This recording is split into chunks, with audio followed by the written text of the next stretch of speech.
नमस्ते। आज हम ग्रीनप्लाई इंडस्ट्रीज के हालिया प्रदर्शन पर नजर डाल रहे हैं। हाँ, जून 2025 में खत्म हुई तिमाही के नतीजे आए हैं। बिल्कुल। और साथ में कुछ जरूरी कॉर्पोरेट घोषणाएं भी हैं। तो सवाल यह है कि भाई कंपनी फिलहाल कैसी चल रही है। हाँ, वही। चलिए जरा इन नतीजों और घोषणाओं को खोलकर देखते हैं, मतलब क्या निकलता है इनका। बिल्कुल। देखते हैं कि ये आंकड़े क्या कहानी कह रहे हैं, मैनेजमेंट का क्या कहना है, और ये जो नई घोषणाएं हुई हैं। हाँ, वो किस तरफ इशारा कर रही हैं। सही। तो सबसे पहले नतीजों पर ही आते हैं।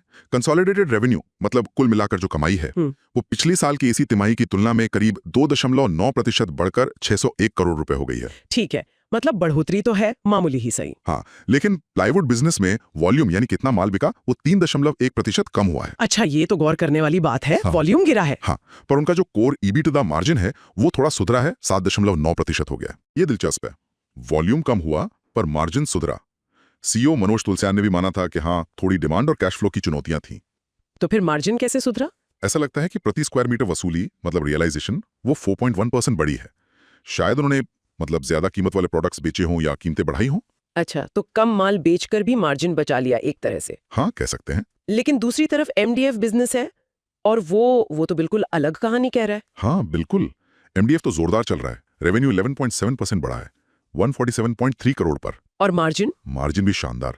पिछली तिमाही में 15.0% था, अब बढ़ के 17.4% हो गया है। वाह। सीईओ तो काफी आश्वस्त लग रहे हैं।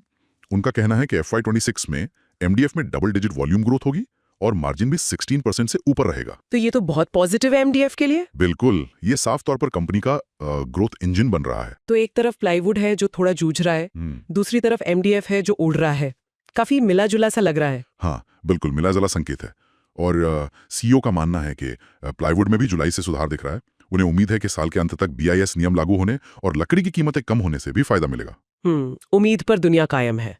लेकिन एक और चीज है, वो ग्रीनप्लाई सामेट JV फर्नीचर फिटिंग्स वाला जॉइंट वेंचर। हाँ, उसने 5.4 करोड़ का घाटा दर्ज किया है। इसमें कंपनी का 50% हिस्सा है। हाँ, वो घाटा भी इस पूरी तस्वीर का एक हिस्सा है। तो नेट तिमाही मिली जुली रही। सही कहा। अब नतीजों से हटकर देखें तो बोर्ड मीटिंग में भी कुछ महत्वपूर्ण फैसले हुए हैं। हाँ, बताइए। संजीव केशरी को नया चीफ फाइनेंशियल ऑफिसर यानी CFO नियुक्त किया गया है। अच्छा, नया CFO। हाँ, और उनके पास फाइनेंस, ट्रेजरी, M&A यानी विलय और अधिग्रहण और इन्वेस्टर रिलेशंस में 23 साल का अनुभव है। काफी अनुभवी हैं। देखिए, एक अनुभवी CFO का आना, वो भी M&A और IR के बैकग्राउंड के साथ, ये सिर्फ एक रूटीन अपॉइंटमेंट से ज्यादा हो सकता है। मतलब? आप क्या सोच रहे हैं? मतलब ये कि शायद कंपनी अब अपनी वित्तीय रणनीति को और मजबूत करना चाह रही है। हो सकता है कि भविष्य में ग्रोथ के लिए कुछ अधिग्रहण या ऐसी कोई योजना हो। ये अनुभव काम आ सकता है। ये तो दिलचस्प एंगल है। देखने वाली बात होगी कि ये नेतृत्व परिवर्तन क्या दिशा देता है कंपनी को। बिल्कुल। एक और बात हुई है बोर्ड मीटिंग में।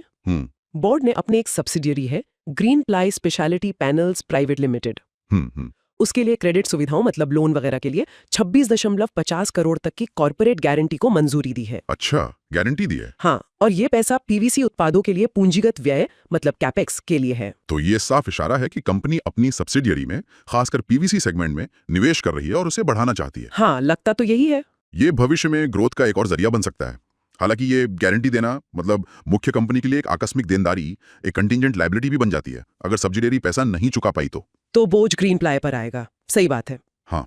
तो कुल मिलाकर अगर हम सारी बातों को समेटें, MDF अच्छा कर रहा है, प्लाईवुड में चुनौतियां हैं, पर सुधार की उम्मीद भी जताई जा रही है। कंपनी में नया फाइनेंशियल लीडरशिप आया है जिनके पास M&A का अनुभव है, और साथ ही PVC जैसे सेगमेंट में निवेश बढ़ाया जा रहा है सब्सिडियरी के जरिए। बिल्कुल सही सारांश है। कंपनी एक तरफ मौजूदा चुनौतियों से निपट रही है तो दूसरी तरफ भविष्य के विकास के लिए भी कदम उठा रही है।